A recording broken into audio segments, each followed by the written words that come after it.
네, 여러분 안녕하세요. 영어쌤입니다. 오늘은 2021학년도 고1 3월 모의고사 33번 질문에 대해서 같이 보도록 하겠습니다. 자, 이 질문은 여러분 다 보셔서 아시겠지만 개구리에 관한 내용이고요. 개구리가 원래는 어떠한 동물이었는데 얘네가 물 밖으로 나와서 서식하게 되면서 어떠한 신체적인 변화 혹은 어떠한 능력을 가지게 되었고 그에 따라서 어떠한 환경 조건 하에서 어떻게 살게 되었다라는 식의 그 사실에 기반한 내용을 다루고 있어요. 그래서 이 딱 읽었을 때 해석이 되는데 무슨 말인지 모르겠다. 이런 식의 문제를 여러분이 느끼기보다는 전체적으로 이제 변화를 다루고 있으니까 전체적인 글의 흐름 위주로 여러분이 공부를 하시고요. 글의 전개 과정에서 이 과정에는 어떠한 단어 혹은 어떠한 표현이 들어가야 한다. 그래서 어떤 내용이 들어가야 한다. 라는 식으로 여러분이 정리를 하시면 좋겠고요. 또 하나는 그 중간중간에 따지고 있는 그 문법적인 요소들이 많아요. 그래서 그 두 가지, 내용의 흐름에 맞게 개구리의 진화 과정에 따른 그 내용의 전개를 내가 이해하자. 두 번째는 그 과정에서 어떤 문법이 사용되는지 문법적인 포인트에 좀 주목하자. 이 두 가지에 중점을 두고 여러분이 공부를 하면 내신 대비용으로는 크게 문제가 없을 것 같은 지문입니다. 그래서 첫 번째 문장부터 보면요. 과학자들은 믿고 있다. 자, 근데 이 믿고 있다라는 동사 뒤에 여러분 목적어가 지금 와야 되겠죠. 근데 여기에 보면요. 개구리의 조상이 사실은 동물이었다. 문장이겠죠. 그죠? 앞에서 쌤이 여러 번 설명했는데 문장이 목적어 역할을 하기 위해서는 명사가 되어야 한다. 그래서 명사절 접속사를 이렇게 써서 여기부터 여기까지가 하나의 명사다라는 것을 표시해줘야 한다라고 여러분 간략하게 명사절 접속사에 대해서 정리할 수 있습니다. 이 대절의 내용 자체를 보면 개구리의 원래 조상이 사실은 물고기 같은 동물이다. 근데 여기에 물에서 거주한다. 라는 단어를 여기다가 넣어야 되는데요. 사실 여기는 여러분 이미 이 war이라는 동사가 나왔기 때문에 이 duel이라는 애는 동사가 되면 안 되거든요. 그래서 해석상 물속에 거주하는 동물 이렇게 명사를 수식하는 기능을 해야 되겠죠. 그런데 거기에 해석상 물에 사는 물에 거주하는 이런 능동과 진행의 뉘앙스가 있기 때문에 여기서 여러분이 현재 분사 개념을 적용해서 이 duel 동사에 ing를 붙여주시면 이 ing 형태가 뒤에 있는 명사를 수식하는 분사로서 기능할 수가 있습니다. 그래서 이렇게 첫 번째 줄에 나와 있는 빈칸 두 개를 여러분이 이렇게 문법적인 요소에 맞게 정리할 수 있고 더불어 내용 정리까지 싹 됐죠. 그죠? 최초의 개구리와 여러분 그들의 relatives 여기 보세요. 자, relative라는 단어 뒤에 s가 붙었죠. 그렇다면 애초에 이 relative를 여러분이 검색을 할 때 상대적인 이런 형용사로 찾으면 안 된다는 얘기입니다. 명사로 찾아서 혈족, 친족 혹은 친척, 나와 유전적으로 관련을 맺고 있는 혈연 관계를 맺고 있는 뭐 이런 식으로 여러분이 해석을 해야 돼요. 그래서 친척 혹은 친족, 혈연 이렇게 명사로 해석할 수 있습니다. 그 개구리의 친족이 얻게 됐다. 여러분 능력을 얻게 됐다는 얘기겠죠. 자, 어떤 능력이냐면요. 육지로 나오는 능력을 얻게 됐어요. 그리고 뒤에 내용은 뭐냐면 그곳에서 서식할 수 있는 기회를 누린다. 라는 동사가 하나 더 나왔죠. 그럼 여러분이 이 문제, 즉 enjoyed가 맞냐 아니면 그냥 enjoy 원형이 맞냐 여기서 여러분에게 요구하는 거는요. 여러분 이런 유형의 문제를 여러분이 보신 적이 있는지 모르겠는데요. 이런 거를 우리가 병렬 구조라고 얘기하는 겁니다. 이 and를 기준으로 과연 이 enjoy라는 동사가 이 개인드에 붙는 것이냐 아니면 이 투부정사 뒤에 나오는 컴과 병렬 구조로 붙는 것이냐 이거를 해석상 여러분 정리를 하라는 얘기예요. 그래서 한번 해석을 해보세요. 어떤 게 자연스러운가. 그곳에서 서식할 수 있는 기회를 누릴 수 있는 능력이 맞는지 아니면 기회를 누렸다. 이게 맞는 건지. 근데 사실 이 지문에서는 크게 그렇게 차이가 없거든요. 이렇게 써도 되고 저렇게 써도 돼요. 사실은 의미상 차이가 없기 때문에. 그럴 때는 지문에 나와 있는 대로 여러분 공부하는 게 가장 좋습니다. 그래서 이 지문에서는요. 이 투부정사에 come, come out on land, 육지에 나오게 되었다, 육지로 나왔다 라는 이 동사의 병렬 구조를 하나 더 걸어서 육지로 나와서 그곳에서 먹이 활동을 할 수 있는 기회를 얻는 능력을 가지게 되었다. 이런 식으로 해석을 하라고 되어 있거든요. 그래서 여기를 원형으로 이렇게 걸어주시는 게 지문에 원래대로 나와 있는 게 맞습니다. 개구리의 폐가 여기서 워크 기능하다라는 얘기겠죠. 제대로 기능하지 않는다. 여러분 폐가 제 기능을 못한다는 얘기는 산소의 일부분을 어떻게 얻는다는 거예요. 자, 여기 by ing 또 나왔죠? 예, 피부로 호흡을 함으로써 산소의 일부를 얻어야 된다는 얘기거든요. 그럼 뭐예요? 물 밖으로 나오긴 나왔으나 여전히 물 속에 살아가는 그죠? 그 물고기 같은 애들이 하는 어떤 가지고 있는 여러 가지 신체적인 기능과 동일한 기능을 가지고 있다는 얘기겠죠. 답을 이 A 1번으로 여러분이 처리를 해주시고 여전히 물과의 연관성을 끊어내지는 못했다. 이런 식의 말이 나왔죠. 그러니까 물 밖으로 나왔으나 여전히 물속과의 관련성을 가지고 있는 상태를 유지하고 있다. 그 일례로 폐 기능이 완전하지 못해서 그 산소의 일부를 피부로 호흡을 하는 것을 통해서 얻어야 하고 얻어야 한다라는 걸 알 수 있다. 자, 그런데 this kind of breathing 하면요, 여러분 이러한 유의 호흡이거든요. 자, 그럼 여러분이 내신 대비를 하는 입장에서 어떤 걸 반드시 알아야 되냐면요. 선생님들이 이렇게 밑줄 쳐놔요. 여기다가 this kind of breathing에 밑줄을 이렇게 쳐놔요.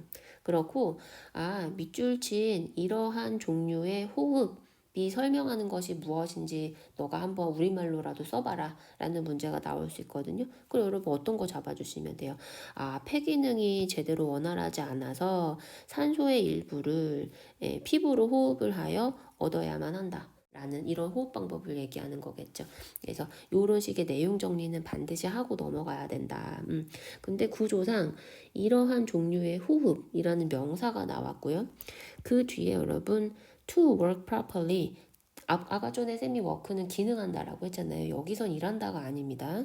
제대로 기능한다. 근데 앞에 to가 붙었으니까 제 기능을 하기 위해서 개구리의 피부가 반드시 촉촉해야만 한다. 다음에 주어 동사는 개구리의 피부가 촉촉함을 유지해야 한다예요. 그래서 여러분 여기에 이 to가 붙은 거 아니에요. 이 work는 이 문장의 동사가 아니라는 걸 보여주기 위해서 to가 붙은 거거든요. 그 앞에 여러분 명사가 왔어요. 그 흐름상 이러한 유의 호흡이 제 기능을 하기 위해서 쌤이 지금 이 this kind of breathing이라는 명사를 어떻게 해석했죠?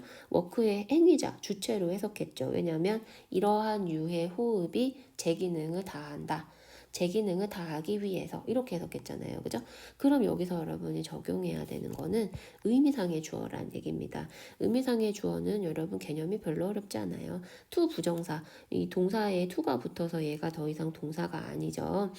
이런 준동사의 행위자를 표현해주고 싶을 때 그걸 우리가 의미상의 주어라고 얘기하고 그 앞에 to 부정사의 경우 그 앞에 전치사 for를 쓰고 목적격 명사를 걸어줍니다. 그리고 해석할 때 여러분 얘가 의미상의 주어이기 때문에 반드시 그 뒤에 걸려있는 명사에 있는 이가를 붙여줘야 합니다. 네. 그래서 이러한 유의 호흡이 제 기능을 하기 위해서 개구리의 피부는 반드시 촉촉함을 유지해야 한다.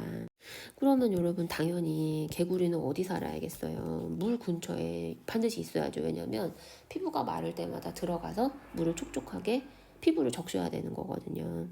근데 그 뒤에 문장이 It can take a dip. 이 take a dip은 여러분 몸을 담근다는 얘기예요.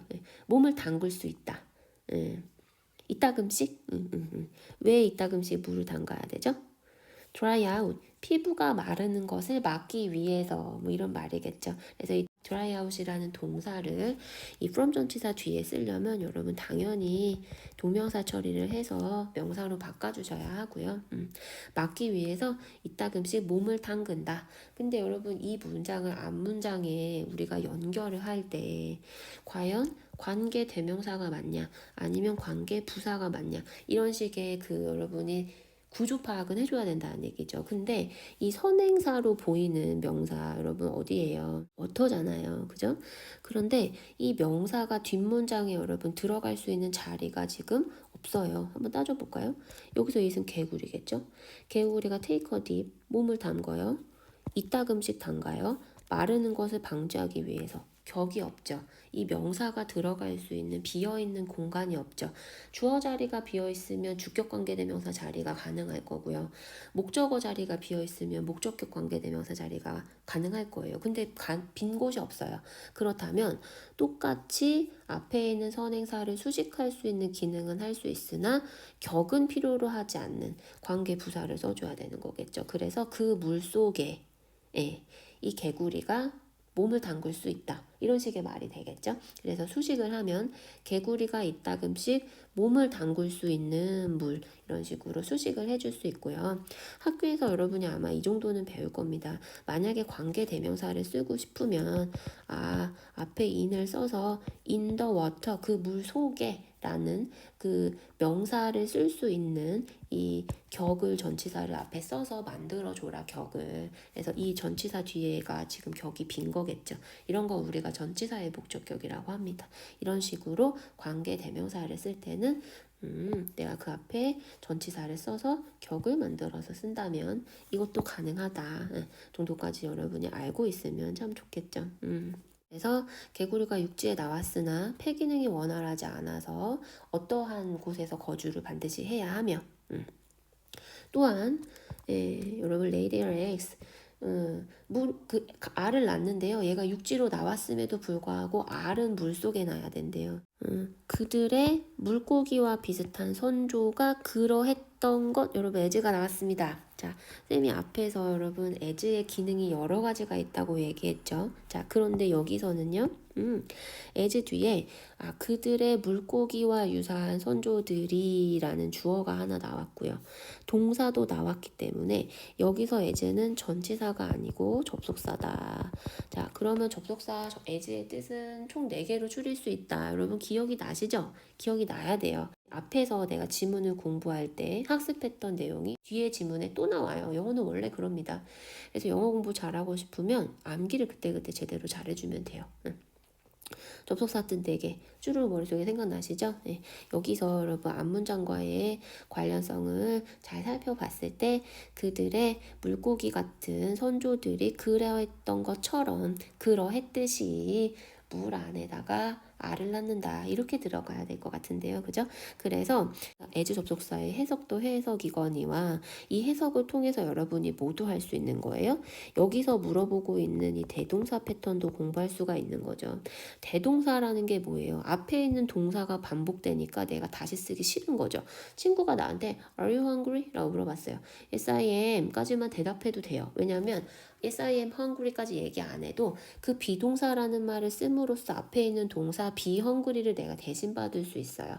이게 대동사의 기능이거든요. 그럼 여러분 여기서 그들의 선조들이 뭐 했을까요? 알을 낳겠죠. 그죠? 그럼 원래 이 자리에 들어가야 되는 동사가 뭐냐? 근데요, 여러분 선조예요. 선조면 옛날에 있었던 일이겠죠. 그렇다면 여러분이 이 자리에 레이의 과거 시제인 레이드 동사를 써서 그들의 선조들이 알을 물속에 낳았던 것처럼 원래 이 동사구를 통째로 동사를 다 써야 되는 거예요. 근데 영어에서는 한 번 앞에 나온 명사는 다시 반복 안 합니다.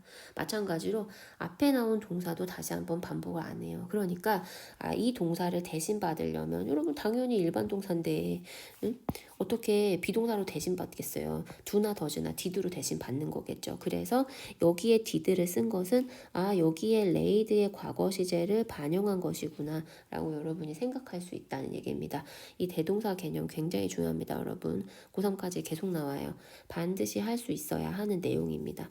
그래서 이 얘기를 좀 잘 하시기 바라고요. 자, R 나왔어요. R은 여러분 여기 보세요. 물속 생명체로 성장해야만 한다. 그러니까 여러분 개구리 알이 올챙이가 되는 거죠. 올챙이는 물속에 살아야 되는 거예요. 그죠? 자, 주어가 여러분 여기 있고요. 동사가 must예요. 그럼 여러분 여기서 물속에 낳는다. 이 동사를 어떻게 이 문장에 넣을 것이냐. 명사를 수식해야 한다. 이렇게 잘라줘야 되는 거죠. 왜냐하면 여기서 레이는 동사로 기능할 수가 없어요. 이 문장의 동사는 여러분 이거예요. 물속 생명체로 성장해야 한다. 얘가 동사거든요. 그러면 앞에 나온 레이는 동사가 아니어야 되겠죠. 그럼 어떻게 정리할까요? 아, 물속에서 나아진 알. 예, 물속에 개구리가 낳은 알인데 지금 여기서 알을 수식해야 되기 때문에 수동의 뉘앙스가 생기겠죠.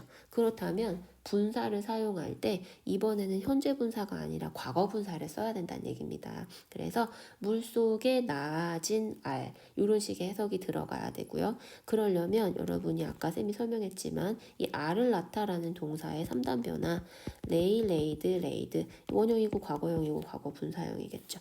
그래서 여기에 레이드를 이렇게 적어주면 이거를 보는 사람이 알아서 앞에 있는 x를 수식하는 형용사 처리를 해서 해석을 한다는 얘기입니다. 이걸 보는 사람들이 얘를 동사라고 해석을 하진 않아요. 그래서 여기부터 여기까지가 명사인데 명사가 수식을 받고 있구나. 본동사는 여기부터구나 라고 사람들이 이해를 한다는 얘기입니다. 우리가 그렇게 문법적으로 약속을 해놓은 거예요. 그래서 여러분이 영어를 내신 대비를 하기 위해서 영어 공부를 하려면 이러한 문법 체계 있죠. 우리가 맺은 약속 이거에 빨리 익숙해져야 돼요. 그래야만 여러분이 영어를 공부하는 족족 그것이 성적으로 연결될 수 있고 여러분이 영어 실력을 가지게 돼서 나중에 어려운 지문을 봤을 때 내가 그 내용을 파악하는데 문법이 도움을 줄 수 있게 되는 거예요. 그런 식으로 공부를 하셔야지 무턱대고 외우면 안 됩니다. 절대 나중에 외울 수가 없어요. 이렇게 지문이 간단하지 않기 때문에 만약 그들이 생존을 할 것이라면 이 말은 생존을 하기 위해서는 반드시 물소생명체로 성장을 해야 한다. 그래서 개구리에게 이러한 탈바꿈은 제공합니다. 일종의 다리 역할을 합니다. 여러분 무엇과 무엇 간에 between A and B, 그죠? 예. 이 사이에 여러분이 이걸 이제 명사를 이렇게 정리해야 되는 거예요, 그죠? 예. 물 속에 살아가는 어린 시절의 그 올챙이적 시절, 과 이제 육지에서 살아가는 다 큰 성체, 간의 다리 역할을 하게 된다. 위에 나온 거 반복하시면 돼요. 물에 사는 땅에서 살아가는 성체로의 그 다리 역할을 제공하게 된다. 이러한 탈바꿈이 이런 식으로 정리하면 되겠네요.